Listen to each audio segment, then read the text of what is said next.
ദൈവതിരുനാമത്തിന് മഹത്വമുണ്ടാകട്ടെ.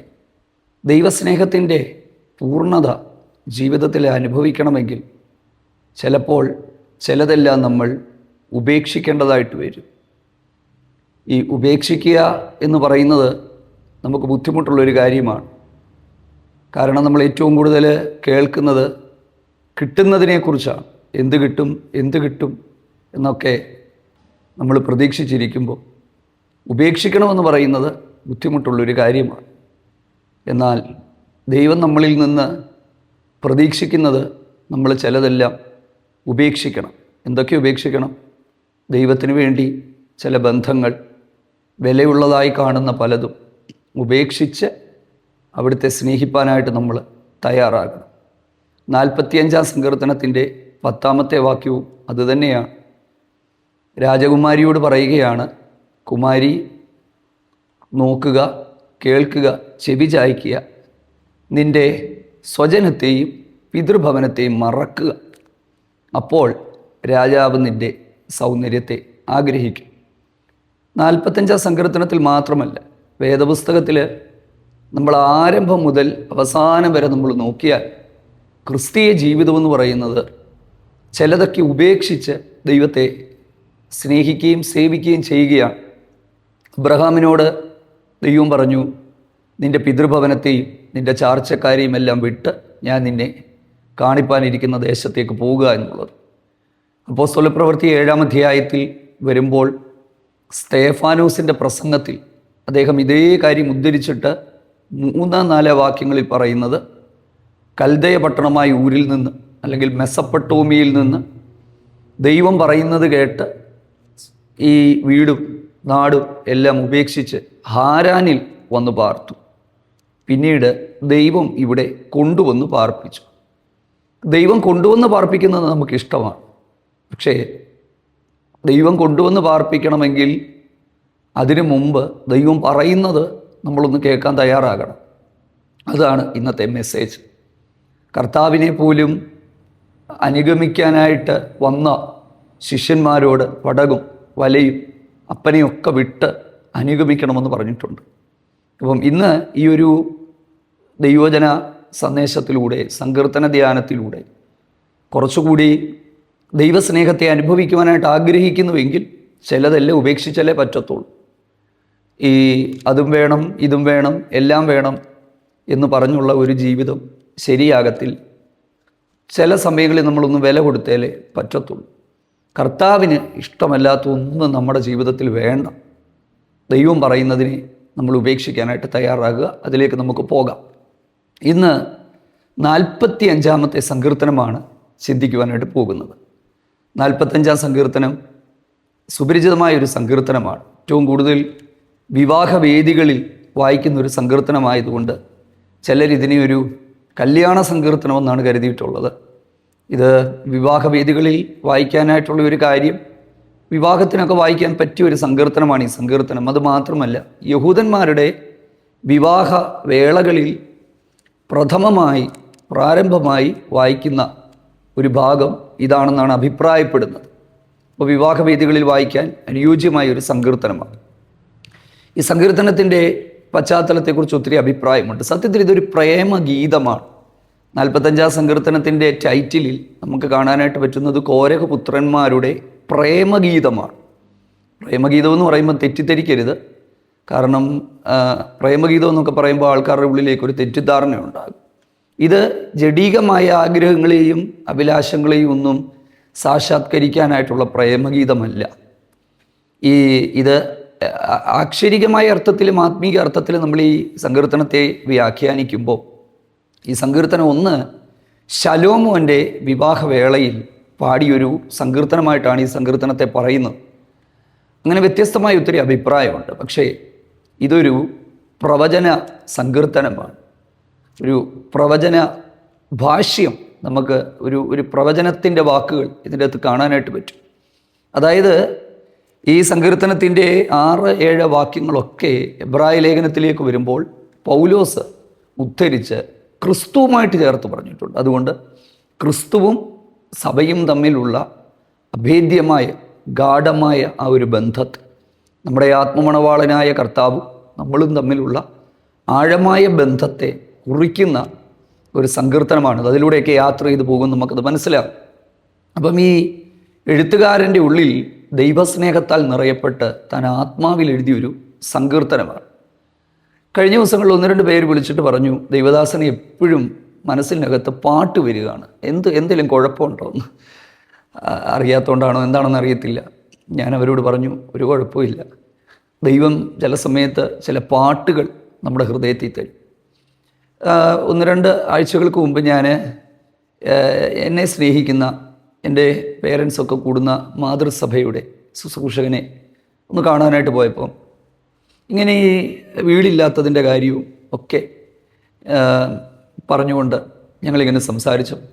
അദ്ദേഹം ഇങ്ങനെ പറഞ്ഞു, അദ്ദേഹം ഇങ്ങനെ കർത്താവിൻ്റെ വേലയ്ക്ക് വേണ്ടി ഇറങ്ങി സഹോദരങ്ങളെല്ലാം വീടെല്ലാം വെച്ചപ്പോൾ അദ്ദേഹത്തോട് ചോദിച്ചു, നീ വീടൊന്നും വെക്കാറായില്ല, നിനക്കൊരു വീട് വേണ്ടേ? ഭയങ്കര സങ്കടമായിപ്പോയി. രാത്രിയിൽ ഇങ്ങനെ ഉറങ്ങാതെ ഇങ്ങനെ കിടന്ന് കുറച്ച് നേരങ്ങളിങ്ങനെ വിഷമിച്ച് ഒത്തിരി ഭാരപ്പെട്ട് ദൈവസന്നിധിയിൽ ഇങ്ങനെ മയങ്ങാനായിട്ട് കിടന്നപ്പോൾ ഒരു 4 വരി പാട്ട് അദ്ദേഹത്തിൻ്റെ ഉള്ളിൽ അദ്ദേഹത്തിന് കിട്ടി.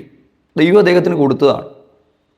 ആ പാട്ട് ഏതാണെന്ന് പോലും അദ്ദേഹത്തിന് അറിയത്തില്ലായിരുന്നു. ആ പാട്ട് പാടി എന്നെ കേൾപ്പിച്ചിട്ട് എനിക്കും ആ പാട്ട് മനസ്സിലാകുന്നില്ല. ഒത്തിരി പഴയൊരു പാട്ടാണ്, ഒരു പ്രത്യാശയുടെ ഗാനമാണ്.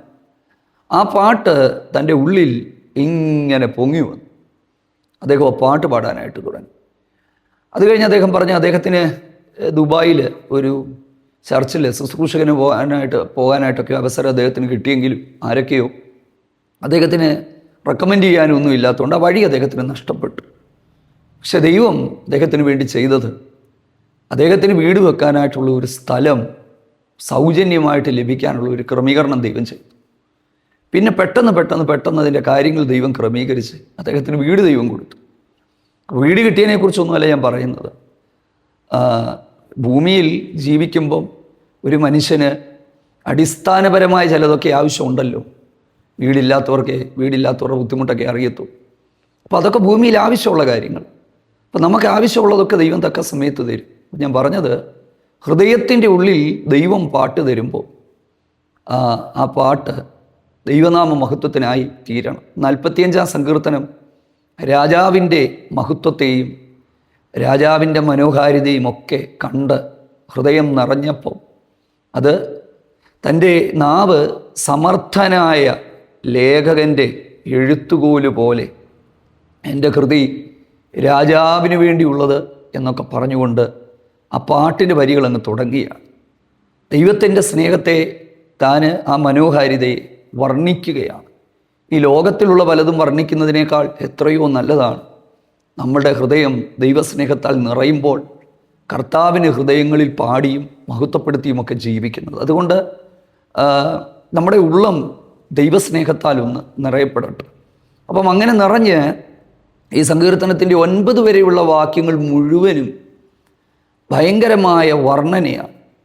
ഈ വർണ്ണന മുഴുവനും ചേരുന്നത് ഭൂമിയിലെ ഒരു രാജാവിനല്ല. ഇത് ശലോമോനെ കുറിച്ചാണെന്നും ഒത്തിരി കാര്യങ്ങൾ അതിൽ പറയുന്നുണ്ട്, പശ്ചാത്തലം.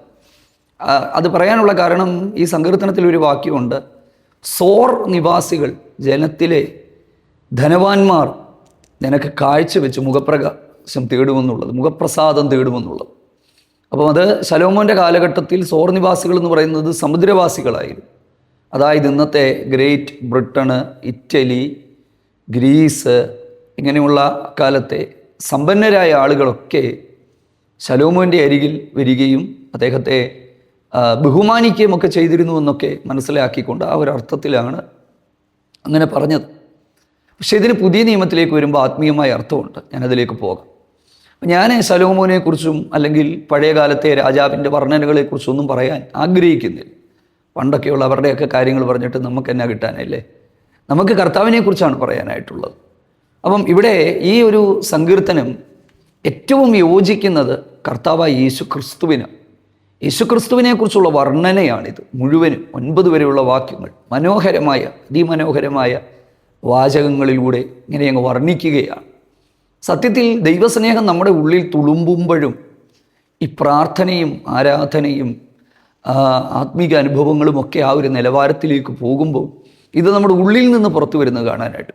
കഴിഞ്ഞ ദിവസങ്ങളിൽ ഒരു ഭവനത്തിൽ പ്രാർത്ഥിക്കാനായിട്ട് പോയപ്പം ആ വീട്ടിലെ ഉന്നതമായ നിലയിൽ ജീവിച്ചിട്ട് റിട്ടയർഡായ ഒരു ഫാമിലിയാണ്. ആ ഒരു ഫാമിലി ഹെൽത്ത് സർവീസിലായിരുന്നു.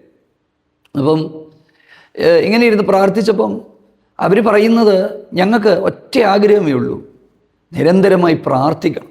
അവർക്ക് മറ്റൊന്നും ഇല്ലാഞ്ഞിട്ടല്ല, എല്ലാ സൗകര്യങ്ങളും ദൈവം അവർക്ക് കൊടുത്തിട്ടുണ്ട്. അപ്പം ഇങ്ങനെയൊക്കെയുള്ള ആൾക്കാരുണ്ട്. അവരുടെ ഹൃദയം ദൈവസ്നേഹത്താൽ അങ്ങ് നിറയപ്പെടുമ്പോൾ ഒരാത്മീകൻ്റെ സന്തോഷം എന്ന് പറയുന്നത് കർത്താവിനെ മഹത്വപ്പെടുത്തുക, കർത്താവിന് വേണ്ടി എന്തെങ്കിലുമൊക്കെ ചെയ്യുക, കർത്താവിനെക്കുറിച്ച് പാടുക, ദൈവത്തെക്കുറിച്ച് പ്രസംഗിക്കുക. എനിക്കാന്നേ എത്ര ദൈവവചനം വായിച്ചാലും ചില സമയത്ത് ആർത്തി തീരാത്തതുപോലെയൊക്കെ തോന്നും. അത്ര ലോകത്തിൽ മറ്റൊന്നും നമുക്ക് ഇത്രയധികം സന്തോഷം തരത്തില്ല. ആ സന്തോഷം എൻ്റെ പ്രിയപ്പെട്ടവർക്കൊക്കെ ഒന്ന് അനുഭവിപ്പാൻ കർത്താവ് കൃപ നൽകട്ടെ. 1 മുതൽ 9 വരെയുള്ള വാക്യങ്ങൾ പെട്ടെന്ന് ഞാനതൊന്ന് പറഞ്ഞു വിട്ടിട്ട് അതിൻ്റെ അടുത്ത ഭാഗത്തിലേക്ക് പോകാം. കാരണം ഒന്നാമത്തെ ഭാഗം പറയാതെ രണ്ടാമത്തെ ഭാഗത്തിലേക്ക് പോകാനായിട്ട് പറ്റത്തില്ല. അപ്പം നമ്മൾ കാണേണ്ടതും കർത്താവിനെയാണ്. നമ്മൾ കർത്താവിനെ കാണേണ്ട രീതിയിൽ കാണുമ്പോഴാണ് അവിടുത്തെ സ്വഭാവം നമുക്ക് മനസ്സിലാകുന്നത്. അവിടുന്ന് നമ്മിൽ നിന്ന് എന്താണ് പ്രതീക്ഷിക്കുന്നതെന്ന് നമ്മൾ മനസ്സിലാക്കുന്നത്. അപ്പം അവിടെ മനുഷ്യപുത്രന്മാരിൽ അതിസുന്ദരൻ ശലോമോനൊക്കെ രാജാവായിരുന്നു, സൗന്ദര്യമുള്ളവനായിരുന്നെങ്കിലും അതിലെല്ലാം സൗന്ദര്യമുള്ളവൻ നമ്മുടെ കർത്താവായ യേശു ക്രിസ്തുവാണ്. ലാവണ്യം നിൻ്റെ അധരങ്ങളുടെ മേൽ പകർന്നിരിക്കുന്നു. കണ്ടോ ആ വാക്കുകൾ ഇല്ലേ? അപ്പം യേശു ക്രിസ്തുവിൻ്റെയൊക്കെ വാക്കുകൾ മറ്റുള്ളവർക്കൊക്കെ ആശ്വാസവും ബലവുമൊക്കെ തൻ്റെ ഐകിക ശുശ്രൂഷകളിൽ നൽകി താഴോട്ട് വരുമ്പം 6-7 വാക്യങ്ങളിൽ പറയുകയാണ്, ദൈവമേ നിൻ്റെ സിംഹാസനം എന്നേക്കുമുള്ളതാകും, നിൻ്റെ രാജത്വത്തിൻ്റെ ചെങ്കോൽ നീതിയുള്ള ചെങ്കോലാകുന്നു. കൂട്ടുകാരിൽ പരമായി നിന്നെ ആനന്ദതൈലം കൊണ്ട് അഭിഷേകം ചെയ്തിരിക്കുന്നു. യേശുക്രിസ്തുവിൻ്റെ ഐഹിക ശുശ്രൂഷയെക്കുറിച്ചാണ് ഇത് പറഞ്ഞിരിക്കുന്നത്. അതായത് പിതാവ് തന്നെ മാനവജാതിയുടെ പാപത്തിൻ്റെ പരിഹാരത്തിനായി ഈ ഭൂമിയിലേക്ക് അയച്ചു. ആ അയച്ചതിനെക്കുറിച്ചായി പറഞ്ഞത്. ദൈവത്തിന് സ്തോത്രം. താൻ ആത്മീക വെളിപ്പാടിൽ ആത്മാവിൽ നിറഞ്ഞ് ഈ വരികൾ എഴുതുമ്പോൾ ശലോമോനിൽ നിന്ന് ക്രിസ്തുവിലേക്ക് ഇതങ്ങ് പോയി. ക്രിസ്തുവിനെക്കുറിച്ചാണ് പറയുന്നത്. നിൻ്റെ സിംഹാസനം എന്നേക്കുമുള്ളത് എന്നുള്ളതൊക്കെ നമുക്കറിയാം. ഈ ക്രിസ്തുവിൻ്റെയൊക്കെ ജനനത്തിന് മുമ്പ് ലൂക്കോസിൻ്റെ സുവിശേഷത്തിൽ ആണ് പിതാവായ ദൈവം ദാവീദിൻ്റെ സിംഹാസനം തനിക്ക് കൊടുക്കും എന്നൊക്കെ പറയുന്ന ദൈവിക അരുളപ്പാടുകൾ നമുക്ക് കാണാനായിട്ട് പറ്റും ഇല്ലേ? ഇന്നും സിംഹാസനസ്ഥനായി ക്രിസ്തു ഇവിടെ ഇരിക്കുകയാണ്. അതുകൊണ്ടാണ് 17-ാമത്തെ വാക്യത്തിൽ പറയുന്നത്, നിൻ്റെ നാമത്തെ എല്ലാ തലമുറകളിലും ഓർക്കുമാറാക്കും.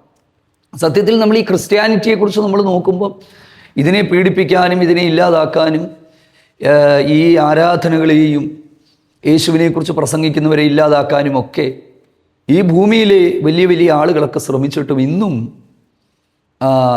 അതിന് കഴിയാതെ അവരൊക്കെ മൺമറഞ്ഞു പോയിട്ടും ഇന്നും ലോകത്തിൽ മുഴുവനും യേശു ക്രിസ്തുവിനെ ആരാധിക്കുന്ന സേവിക്കുന്ന ആളുകൾ നിലകൊള്ളുന്നതിൻ്റെ പ്രധാന കാരണങ്ങളിൽ ഒന്ന്, ഞാൻ നിൻ്റെ നാമത്തെ എല്ലാ തലമുറകളിലും ഓർക്കുമാറാക്കും എന്നുള്ളതാണ്.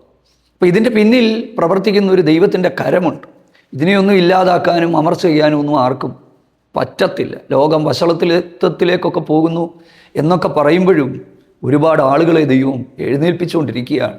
അങ്ങനെയൊക്കെ അതിൻ്റെയൊക്കെ ഭാഗമായി തീരാൻ നമുക്കൊക്കെ ദൈവം തന്ന ഭാഗ്യം എത്രയോ വലിയതാണ് പ്രിയപ്പെട്ടവരെ. അനേകരും ഈ സത്യം അറിയട്ടെ, അനേകരും ഈ സ്നേഹത്തെ അറിയട്ടെ, അനേകരുടെ ഉള്ളങ്ങളെ, നിരാശകളെ ദൈവം മാറ്റി അവർ ദൈവസ്നേഹം അറിഞ്ഞ് അവർ നിത്യജീവനൊക്കെ അവരവകാശികളായി തീരട്ടെ. അപ്പോൾ അത്രയും 9 വരെയുള്ള വാക്യങ്ങൾ അങ്ങനെയാണ്.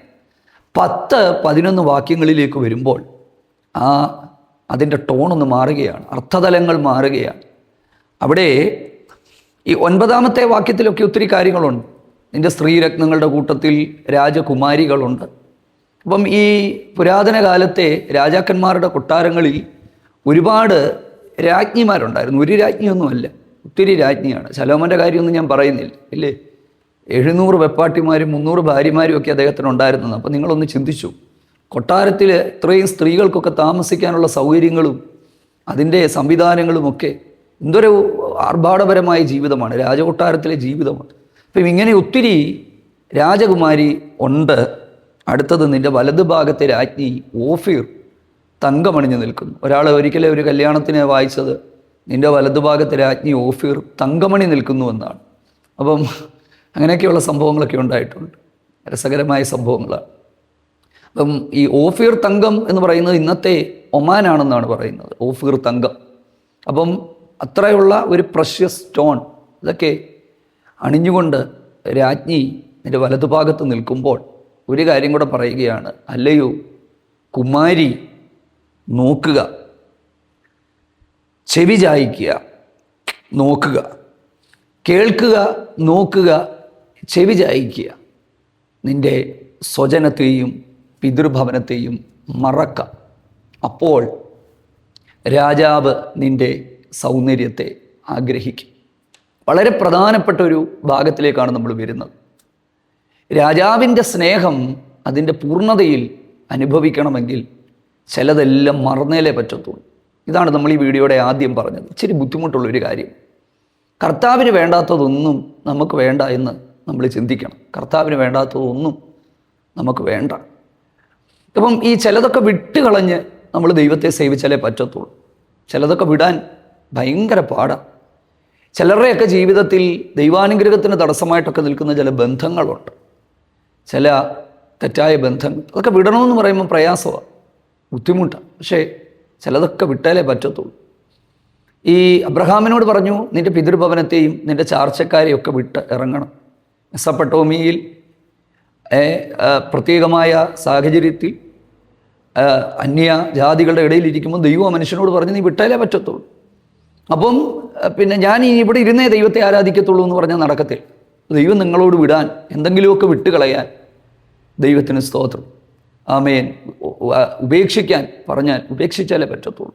ഇസ്രായേൽ ജനത്തിന് മിസ്രൈം വിട്ടുപോകേണ്ടി വന്നു ദൈവത്തെ ആരാധിക്കുക. ഒരിക്കലും മിസ്രൈമിൽ ദൈവത്തെ ആരാധിക്കാൻ അവർക്ക് പറ്റില്ല. അതുകൊണ്ടാണ് ദൈവം അവരോട് പറഞ്ഞത്, മിസ്രൈം വിട്ട് ഞാൻ മരുഭൂമിയിൽ ദൈവത്തെ ആരാധിക്കാനായിട്ട് പോകാനായിട്ട് പറഞ്ഞു.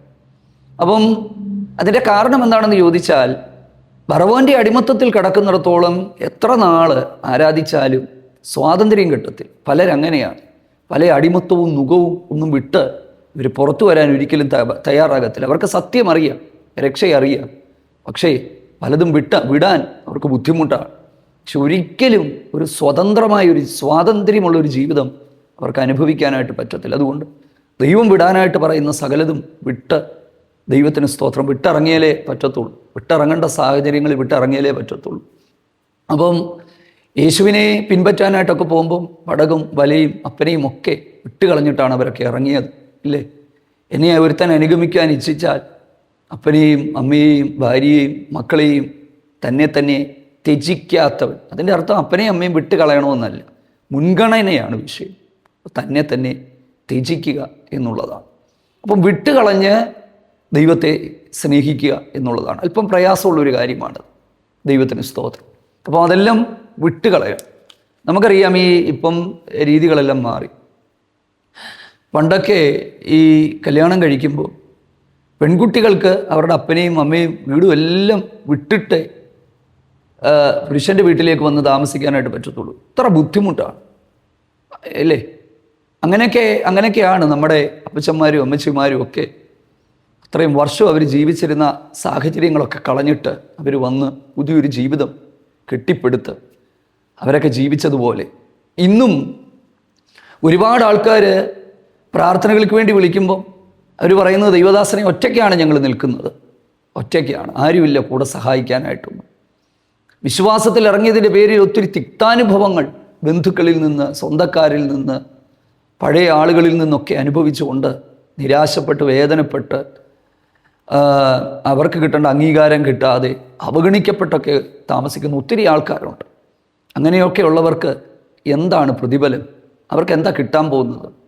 രാജാവ് നിൻ്റെ സൗന്ദര്യത്തെ ആഗ്രഹിക്കും. പ്രിയപ്പെട്ടവരെ, അങ്ങനെയൊക്കെ നിൽക്കുന്ന ആളുകളുണ്ട് കേട്ടോ. അങ്ങനെയൊക്കെയുള്ള ഒത്തിരി പേരുണ്ട്. പലരും അങ്ങനെ വിളിച്ച് കരഞ്ഞുകൊണ്ടൊക്കെ ഫോണിൽ കൂടെ പറയും. അവർ സത്യത്തിന് വേണ്ടി ഇറങ്ങിയപ്പോൾ, അവർ വചനത്തിന് വേണ്ടി ഇറങ്ങിയപ്പോൾ, കർത്താവിനെ കൈക്കൊണ്ടവരിറങ്ങിയപ്പോൾ ഒത്തിരി വേദനകൾ അവർക്കുണ്ടായി. പലരും അവർക്കെതിരായി, സമൂഹങ്ങളെതിരായി. ഉത്തരേന്ത്യയിലൊക്കെ നിങ്ങൾ കണ്ടില്ലേ, രാത്രിയിലൊക്കെ പോയി വെള്ളം കോരേണ്ടി വരും. എന്തിനാ? യേശുവിനെ അറിഞ്ഞതിൻ്റെ പേരിൽ അവർ ഒറ്റപ്പെട്ടതാണ് സമൂഹങ്ങളിൽ.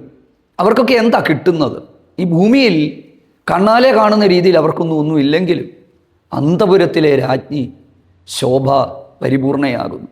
അവർക്കൊക്കെ അവരെയൊക്കെ ദൈവം അവരുടെയൊക്കെ മുഖത്തെ ആദരിക്കുന്ന ദിവസങ്ങളുണ്ട്. അതിനൊന്നും ഈ ഭൂമിയിലല്ല പ്രതിഫലം. സ്നേഹത്തോടും ഞാൻ പറയാം, അങ്ങനെയൊക്കെ വിട്ടിറങ്ങിയതിന് ഇവിടെങ്ങും ഒന്നും കിട്ടിയില്ലെങ്കിലും വിഷമിക്കരുത്, ഭാരപ്പെടരുത്. സ്വർഗത്തിൽ നമുക്കൊരു പ്രതിഫലമുണ്ട് കേട്ടോ. അങ്ങനെയൊക്കെയുള്ള ഒത്തിരി തീവ്രതയോടെ ഇറങ്ങി ഒത്തിരി മാതാപിതാക്കന്മാർ, കുടുംബങ്ങൾ, പ്രിയപ്പെട്ടവരൊക്കെ ഉണ്ട്. അവർ സത്യം പറഞ്ഞപ്പോൾ, അവർ കർത്താവിൻ്റെ സ്നേഹത്തെ അറിഞ്ഞപ്പോൾ പലതിനെയും ചപ്പന്നും ചവറെന്നും പറഞ്ഞ് ആഴിയൻ ഓർത്തില്ല, ആഴമാരാഞ്ഞില്ല, ഇറങ്ങി ഞാൻ പ്രിയനെ സമുദ്രത്തിൻ നടുവിൽ നിൻവിളി കേട്ട് പിൻവരുവാൻ ഇറങ്ങിയതാ കർത്താവ്.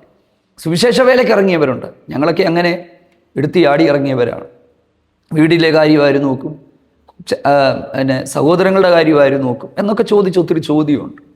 അലഞ്ഞു തിരിഞ്ഞ് കിടക്കേണ്ടി വരും, തെണ്ടിത്തിരിഞ്ഞ് കിടക്കേണ്ടി വരുവിടാ, പിന്നെ ഒന്നുമില്ലാതായി പോകുമടാ എന്നൊക്കെ പറഞ്ഞ ആൾക്കാരുണ്ട്. എന്തിനാണ് അവരതങ്ങനെ പറഞ്ഞ്? അവരോടൊക്കെ പരിഭവമൊന്നുമില്ല, സ്തോത്രം. പക്ഷേ വിശ്വസ്തയോടെ ദൈവസന്നിധി നിന്നപ്പം ദൈവം ചെയ്തത് എന്താണെന്നറിയാമോ? അവരുടെ എല്ലാം മുന്നിൽ ദൈവം അത്ഭുതകരമായി ദൈവം നടത്താനായിട്ടിടയായിത്തീരും. അതുകൊണ്ടാണ് പറഞ്ഞത്, അന്തപുരത്തിലെ രാജ്ഞി ശോഭാപരിപൂർണയാകുന്നു.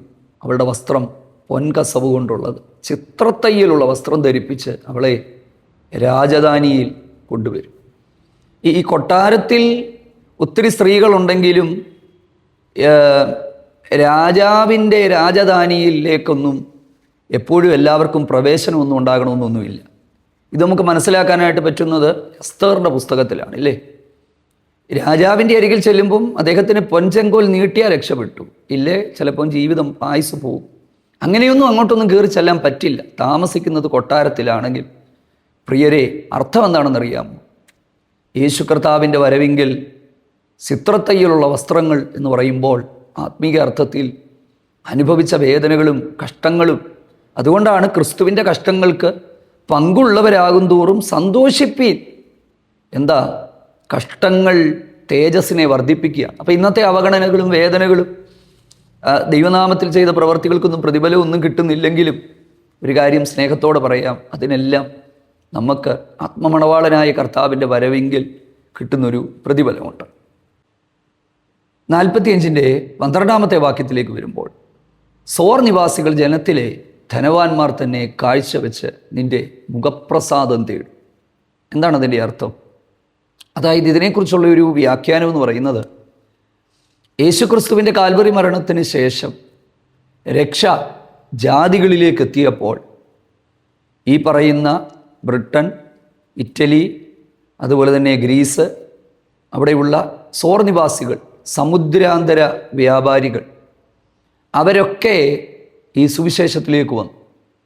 പൗലോസിൻ്റെ മിഷണറി യാത്രകളിൽ നമുക്കറിയാം, അവിടെയൊക്കെ അനേകർ ഈ സുവിശേഷത്തെ സ്വീകരിച്ച് ദൈവസന്നിധിയിലേക്ക് വന്നു.